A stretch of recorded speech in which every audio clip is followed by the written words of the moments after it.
Chers téléspectateurs, bienvenue à une nouvelle édition de notre programme Au Féminin. Aujourd'hui, grâce à la nouvelle technologie, nous serons en contact avec Madame Ramia Naga. Nous sommes au Caire et elle se trouve actuellement à Assouan et Oui, à Boussimbel. à Boussimbel. Et à travers cette nouvelle technologie, nous serons en contact avec elle et nous allons passer en revue ensemble les points marquants de sa vie, les souvenirs de l'enfance, les aspirations pour l'avenir et le plus intéressant de volets de sa vie qui sont le travail comme guide touristique et également la passion pour l'art plastique. Madame Ramia Naga, Ramia, on va parler également de son prénom. Madame Ramia Naga, bienvenue dans notre programme. Ravie d'être avec vous. Merci, bonjour. On commence toujours notre interview avec les souvenirs de l'enfance, puisque cette période de la vie de l'être humain marque sa vie pour toujours. Qu'est-ce que vous retenez en tête de cette phase de votre vie? Bon, là, je ne vous entends pas très bien, mais bon, souvenir d'enfance, c'est certainement. Je suis d'origine d'Alexandrie et d'une maman qui est d'origine de Luxor. Et mon père, il est d'origine du nord de l'Égypte, Alexandrie. Alors, donc, disons que cette passion pour les monuments et pour les temples, je l'ai eue à travers ma mère. Et le côté artistique aussi, Alexandrie, cette ville qui est face à la Méditerranée. Donc, tous les facteurs ont contribué un petit peu de me mettre dans ce contexte histoire et art. Oui, Et d'ici à l'heure, et le côté art aussi, art et histoire. Donc, c'était toujours ma passion. Donc, déjà, j'ai fait mes études à l'école privée, l'école des sœurs.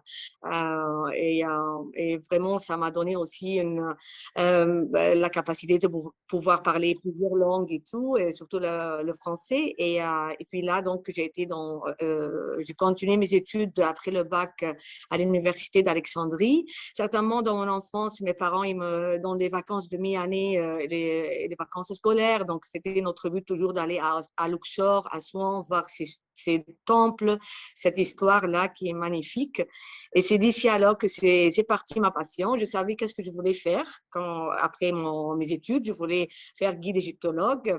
Et le choix était très difficile parce que j'étais aussi pour l'art. Donc, je me suis dit, bon, entre les beaux-arts et l'égyptologie, je me suis décidée pour l'égyptologie et je me suis dit que de toute façon, pour la peinture, comme je dessine déjà, donc je veux me libérer de toutes les lois. Je vais dessiner comme ça, oui, comme je dessine. Et puis, il y aura une période dans la vie dans laquelle je vais me concentrer beaucoup plus sur mes peintures.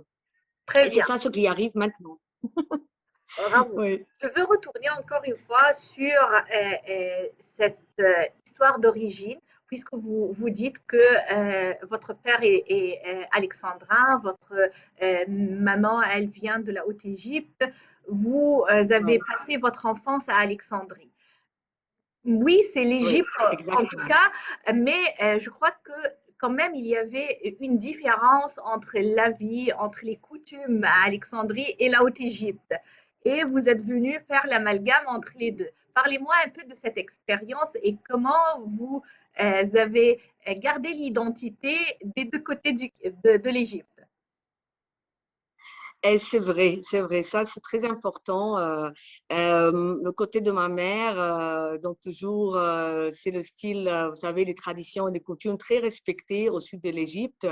Mais disons que ma mère, elle était aussi issue d'une famille moderne par rapport à la région dans laquelle ils habitaient. Donc, mon grand-père, il travaillait beaucoup avec les jeunes et c'est-à-dire il acceptait l'idée de faire des rencontres comme ça, que ses filles et que ses propres filles se mélangent.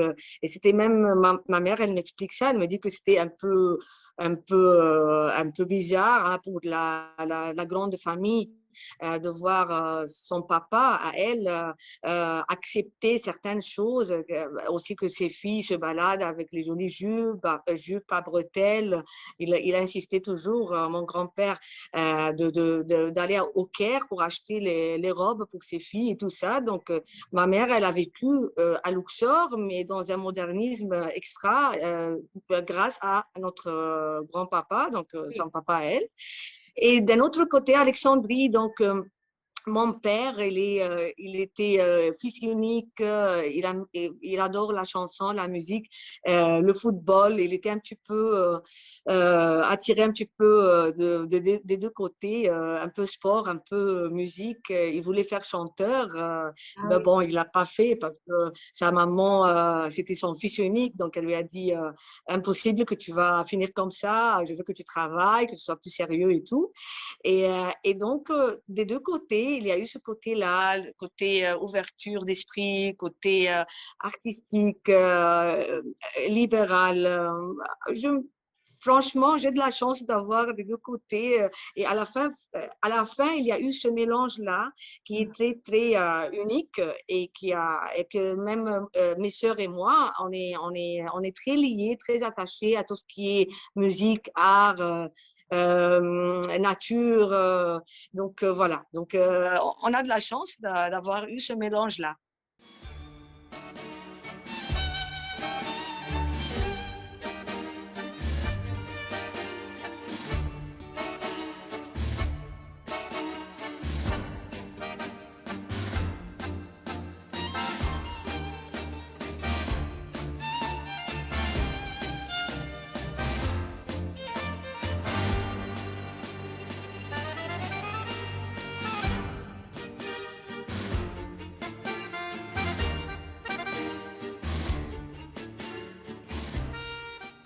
C'était au Caire ou à Alexandrie que vous avez fait vos études supérieures? C'était non, non, toujours à Alexandrie. J'étais à l'école Saint-Jean-Antide. C'est une école gérée par les sœurs catholiques. Et j'ai fait, c'est là où j'ai commencé depuis jardin d'enfants jusqu'au bac. Et après ça, l'université d'Alexandrie. Mhm. Et quand vous avez entamé vos premiers pas comme guide touristique, euh, je peux deviner que la Oui, famille a accepté, puisque vous êtes issu d'une famille moderne, contemporaine, oui. qui aime la culture et tout, mais quand même, pour travailler dans ce domaine, il fallait déménager au Caire ou comment ça s'est passé? C'est vrai, c'était pas facile. Donc, j'ai commencé un petit peu à travailler à travers des petits bureaux qui se trouvent à Alexandrie. Il y avait une agence aussi qui accueillait beaucoup de gens à travers le port d'Alexandrie. Donc, des gros bateaux qui arrivaient. On faisait une journée. C'était très fatigante de faire une journée comme ça. Il y a beaucoup de choses à raconter, hein, donc c'était pas très facile. Après ça, mon rêve, c'était de communiquer beaucoup plus avec les clients, avec ces touristes-là qui viennent.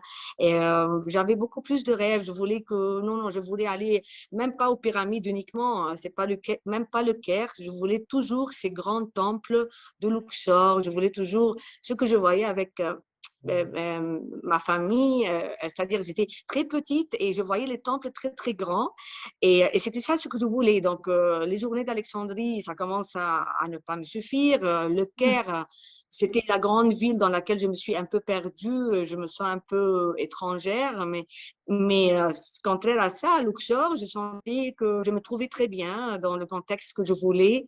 Donc en fait, il a fallu que je discute avec mes parents et j'ai dit à papa, je lui ai dit, bah, écoute, déjà, on était d'accord quand j'étais dans mes études, je lui ai dit, papa, écoute, maintenant, il y a plusieurs sections dans cette faculté. Donc, il y a la section tourisme, section hôtellerie, et moi, j'aimerais bien me spécialiser guide égyptologue. Donc, je prends la troisième section, mais je serai pour 4 ans à étudier sérieusement. Tu ne vas pas me dire après 4 ans qu'il ne faut pas que je passe la nuit à l'extérieur de la maison et tout, parce que ça serait dommage de faire 4 ans et après ça me priver de ce rêve. Et là, on était d'accord, tout était clair. Il m'a dit, bah, j'ai confiance en toi, tu fais ce que tu aimes et tout. Et d'ici alors, mes premiers pas étaient dans ma ville et après ça, le Caire un peu. Et du Caire, j'ai commencé alors à aller me présenter aux agences parce que c'est comme Oui, ça que ça s'est fait. dans notre domaine. Et puis voilà, petit à petit, j'ai réussi à mettre pied. Mon premier circuit sur Luxor, j'étais très, très contente. Finalement, le rêve qui se réalise.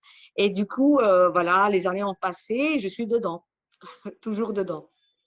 Parfait. Et en contemplant votre carrière comme guide aujourd'hui, quels sont les points marquants de votre vie ou les groupes ou les personnages avec qui vous avez travaillé et que vous retenez en tête un bon souvenir de ce travail? Bon, alors, c'est une richesse extraordinaire de faire cet échange continuel avec des cultures différentes. Et c'est vrai que j'ai rencontré dans mon parcours des gens à travers lesquels j'ai appris quelque chose. Tu sais, vous savez, dans notre domaine, on rencontre aussi des gens de certains âges. Ils ont leur expérience à eux. Et ils transmettent, on est décontractés durant les vacances, ils communiquent avec moi. On parle, on raconte, on compare entre les traditions, les coutumes, nos cultures. Des fois même, ils me racontent juste une histoire pour se libérer c'est facile de parler à quelqu'un qu'on ne connaît pas de toute façon. Et là, donc, je comprends des choses, j'apprends à travers eux. Et eux, ils me disent aussi qu'ils ont appris à travers moi. Et c'est beau. Et pour moi, c'est la seule route aussi pour pouvoir transmettre les idées de mon pays, les traditions, les coutumes et même tous les événements politiques, tout ce qui se passe en Égypte.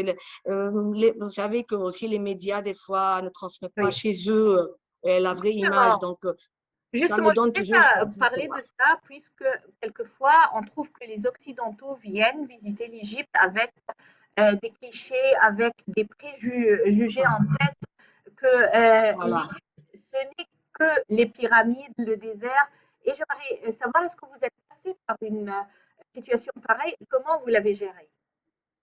Oui, c'est vrai que toujours, ben, des fois, je trouve des gens qui viennent et qui sont étonnés déjà de voir une femme qui est en train de travailler avec eux.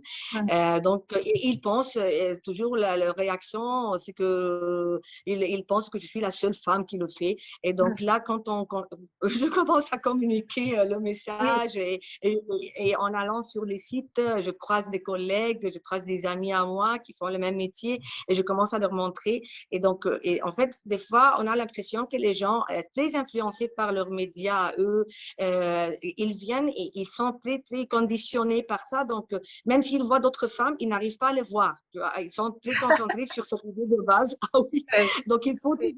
Donc, à chaque fois, même, donc, je précise, dès que je vois une femme au volant, je leur dis, bah, voilà, il y a une femme au volant, il y a une femme qui fait guide, il y a une femme qui est en train d'aider son mari à travailler la terre, parce qu'on voit ça beaucoup sur le sud de l'Égypte. Les femmes qui travaillent la terre avec leur mari aussi, hein, on voit la femme qui vend des légumes et des fruits dans le souk. Donc voilà, c'est beaucoup de choses à expliquer. En fait, je me trouve à expliquer et un sujet qui me ramène vers un autre. Mais vous savez, ce métier-là, il faut aimer communiquer, il faut pas s'en lasser et il faut pas. Et moi, et en fait, j'arrive à transmettre les messages les plus importants, surtout de notre pays, hein, Oui. pour changer ces idées, ces clichés, comme vous dites.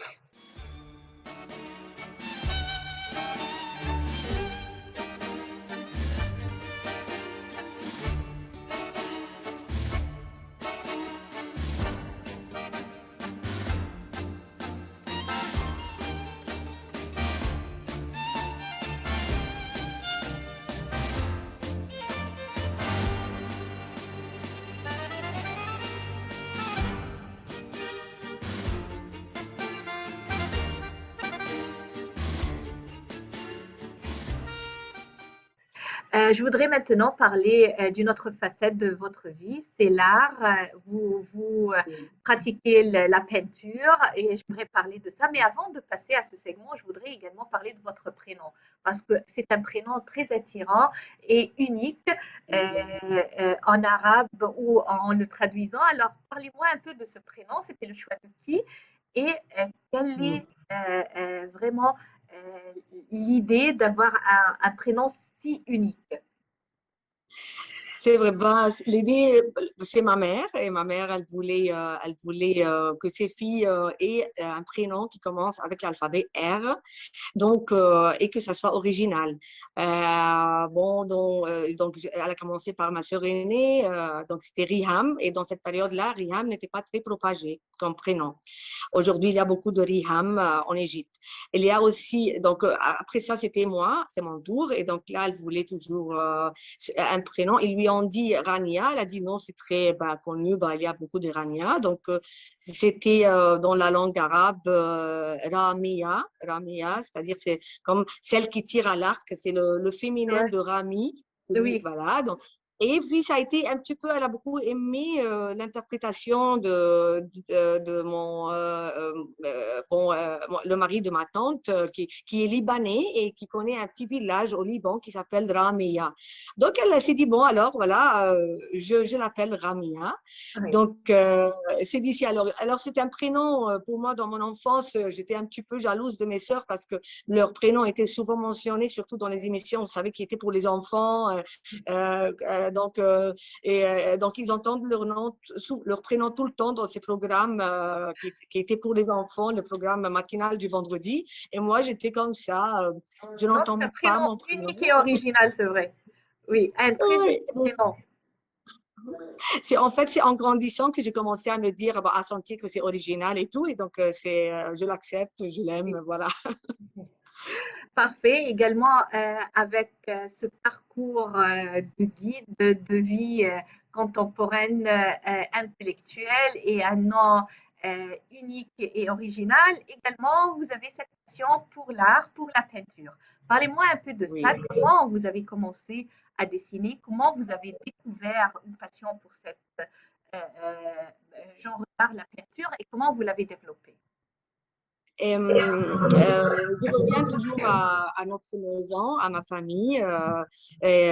Ma mère, elle aime dessiner et j'étais toujours encouragée par maman. Et à l'école, j'étais très chanceuse d'avoir eu une professeure, qui est la prof de dessin et qui s'appelle Madame Ouessama. C'est-à-dire, je lui rends hommage toujours. Elle est une femme géniale parce qu'elle s'est rendue compte de ma passion et elle était toujours avec moi et j'avais de la chance que je l'ai eue dans toutes les étapes de mon éducation scolaire, c'est-à-dire depuis jardin d'enfants jusqu'au bac, elle était toujours là et toujours je l'accompagnais quand il y avait par exemple des expos qu'on fait à l'école ou bien s'il s'agit d'une soirée ou à organiser un événement scolaire, donc toujours c'était un instant pour moi magique quand elle rentre dans notre classe et elle s'excuse auprès du prof. Elle lui dit, j'aimerais bien avoir Amia avec moi. Donc là, je me sentais très fière et je participais avec elle à préparer les grands tableaux qui devaient et le fond écran, la mise en scène pour les pièces de théâtre et tout. Et elle m'avait toujours encouragée. Et d'ici alors, donc mes yeux tombent sur beaucoup de choses et sur les reliefs, les gravures qui sont dans les temples. Et ça, c'est super. Et je pense que j'ai réussi à emmagasiner plein de choses. Et dans une étape, j'étais tellement prise par mon métier, mais il y avait toujours la peinture. Bon, voilà, donc je dessinais un peu, mais ce n'était pas régulièrement. Et à partir de 2011, quand il y a eu une chute qui a été très longue pour nous, surtout ceux qui travaillent dans le domaine du tourisme, donc c'est là où, pour éviter de déprimer, parce que ça me manquait le travail et ça me manquait mon domaine, donc de nouveau, ma mère, elle me dit, bon, écoute, c'est le temps de commencer à reprendre à dessiner ta passion. Tu n'avais toujours pas eu le temps de te mettre vraiment sérieusement avec ça. Oui. Et d'ici alors, il y a eu les années ont passé avec mes couleurs, mes peintures. J'ai réussi aussi à rencontrer des profs dans la faculté des beaux-arts qui m'ont beaucoup aidée. Et voilà, donc maintenant, j'arrive plus à m'en passer de dessiner, que même j'arrive à apporter mon matériel dans ma valise quand je voyage pour travailler.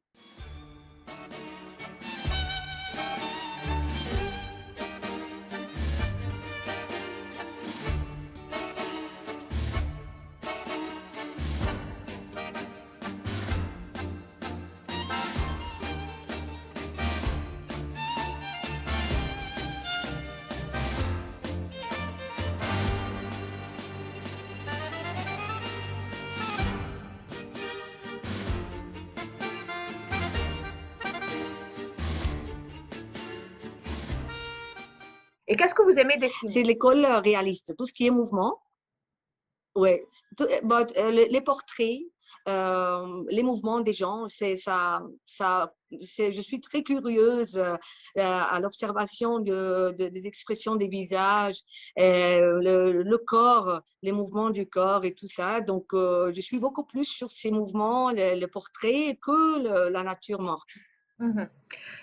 Est-ce que vous pouvez dessiner un portrait de votre tête ou vous devez avoir un modèle devant vous et une photo? Oui, un portrait, je préfère un modèle devant moi. Mhm.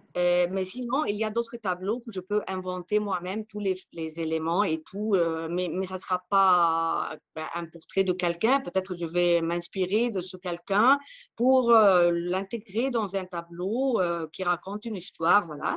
Et j'essaye d'éviter les photos. J'aime pas copier d'une photo parce que ça me limite et je ne trouve pas vraiment la vraie âme de la personne. Donc, j'évite au maximum ça, hein, j'essaye.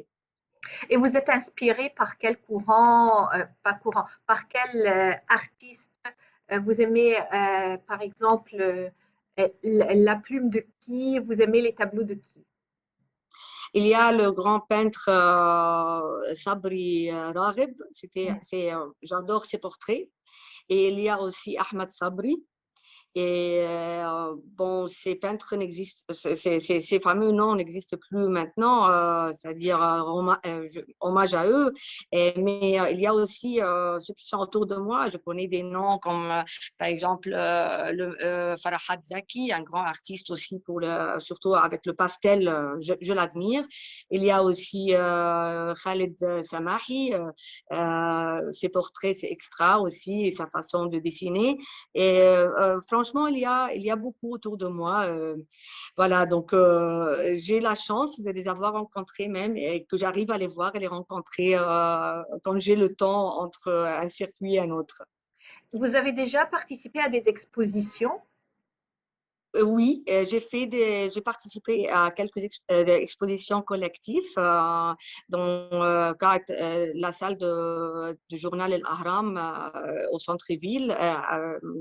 Donc ça fait quelques années, j'ai fait 2 fois avec eux, j'ai participé avec eux et j'ai fait un expo pour moi, c'est-à-dire personnellement, je l'ai fait au centre culturel russe El Doi. Et là, je me prépare pour faire un prochain qui sera le mien aussi. Je suis en train de me préparer, je pense, de faire dans ma ville native qui est Alexandrie, Très bien. Inch'Allah. Et je vous souhaite bien sûr un très bon succès. Et je voudrais parler d'une idée assez philosophique, c'est que l'artiste, il est attaché à ses tableaux. Il aime bien faire des expositions, peut-être vendre ses tableaux, mais quand même, il est lié, attaché à ses tableaux comme ses enfants. Alors, parlez-moi un peu de cette idée et comment vous êtes entre les deux concepts, d'être payé, d'être vendu, si vous voulez, et C'est vrai, également c'est vrai. de garder vos bébés. Tout à fait, vous avez tout à fait raison. Ça devient des liens extra. Je l'ai pas, c'est-à-dire, je me suis pas rendu compte de ça que quand j'ai commencé à vendre des tableaux. Et il y a au début, on est très enthousiasmé, mais dans un moment, à chaque fois, en plus que je m'améliore, que je sens que je deviens un petit peu dans un niveau plus avancé, je m'attache beaucoup plus. Et ça m'est arrivé récemment.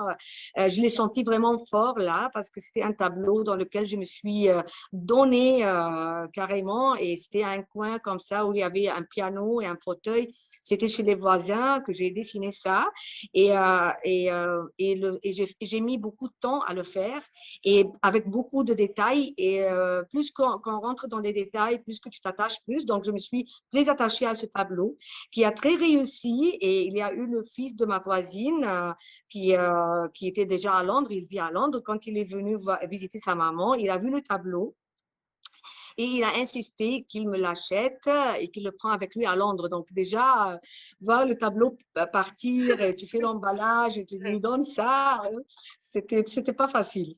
C'était Oui. pas facile. Voilà, donc au moins, il m'a envoyé une photo et voilà, maintenant, je suis tranquille, j'ai vu le tableau bien arriver à Londres. C'est ça. Ramya Naga, je vous remercie infiniment de nous avoir accordé cette interview. Je vous en prie, merci à vous. Je suis vraiment enchantée et je vous souhaite à vous et à tout le monde une très belle journée et voilà, et aussi une belle aventure dans la vie et chapeau aussi pour vous, que vous êtes une femme égyptienne et qui fait très très bien son travail. Mille merci et chers téléspectateurs, c'était grâce à cette nouvelle technologie qu'on a pu être en contact avec Ramya Naga qui se trouve actuellement en Haute-Égypte avec une croisière et un groupe de touristes qui vient visiter l'Égypte. C'est un modèle de la réussite au féminin. Je tiens à remercier notre invité et je vous remercie également, chers téléspectateurs, à la prochaine édition et une nouvelle réussite au féminin.